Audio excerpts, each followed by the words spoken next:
Alam kong marami na sa inyo ang nakarinig ng balita tungkol sa pamilya namin. At ngayong gabi, gusto kong linawin sa inyong lahat. Years ago, our beloved daughter died. At hindi namin kinaya ni Christian ang kalungkutan. Kaya ginamit ng asawa ko ang expertise niya sa genetic engineering para magkaroon ulit kami ng pagkakataon na maging isang magulang. At matapos ang matagal na paghahanap, nakauwi na sa amin ang pinakamamahal kong anak. At ngayong gabi, gusto kong ipakilala sa inyo ang aking unika iha, si Hope Sebastian.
Bessie!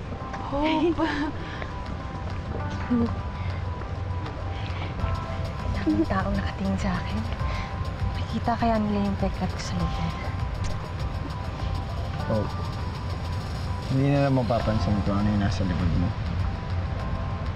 Lahat ng tao rito nakatingin sa mukha mo. Yun, no? Hindi ka naman muna.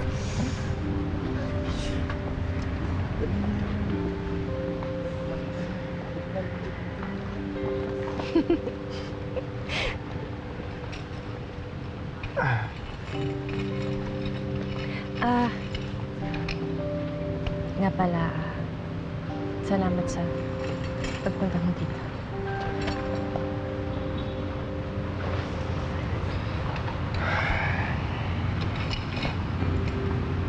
Hindi ko na pala lampasin tong gabi na to. Totoo yung sinabi ko. Ang ganda-ganda mo. Oo nga. Salamat. Pwede ba kitang sayaw?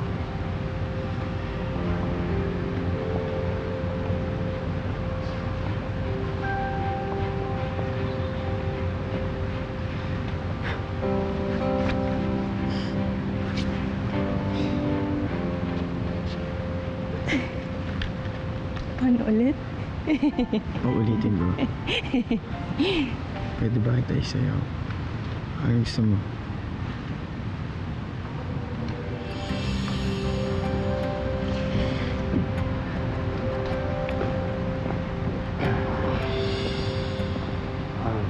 Hope,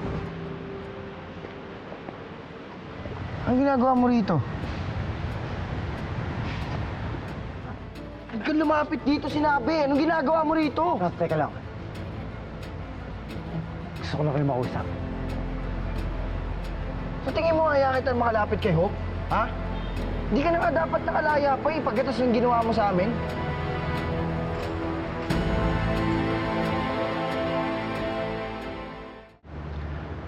Please, kung pwede, makinig muna kayo sa akin.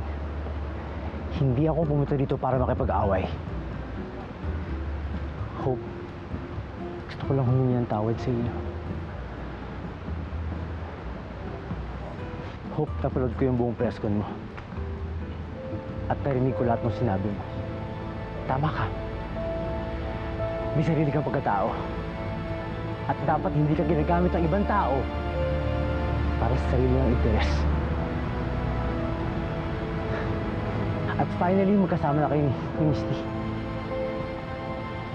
Hope masaya ako para sa'yo. Kaya sana mapatawad niyo na ako. Bago man lang ako sumuko sa mga pulis at na ako pagbayaran yung mga kasalanan ko.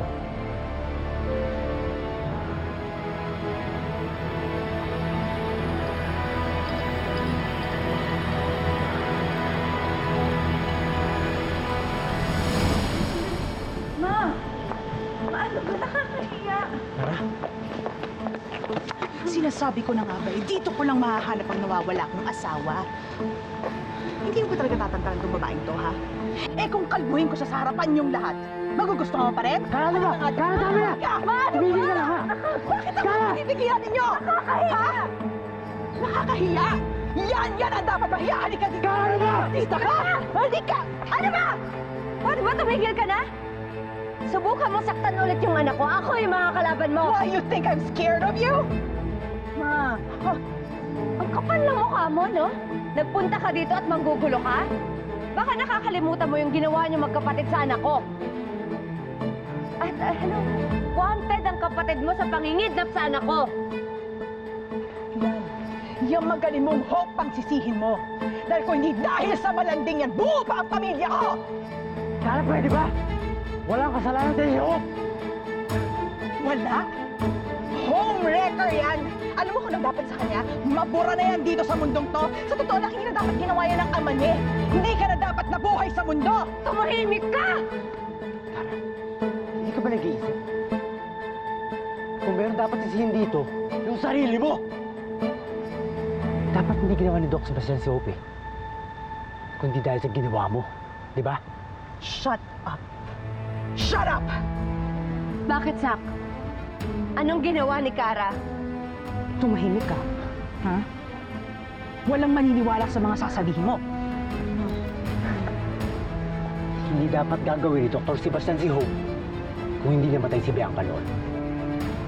Pero namatay si Bianca dahil iniwan mo siya sa bangin, di ba? Alam ni Karen nangyari kay Bianca noon. Pero nagpanggap siyang walang alam para hindi mailigtas si Bianca. Di ba?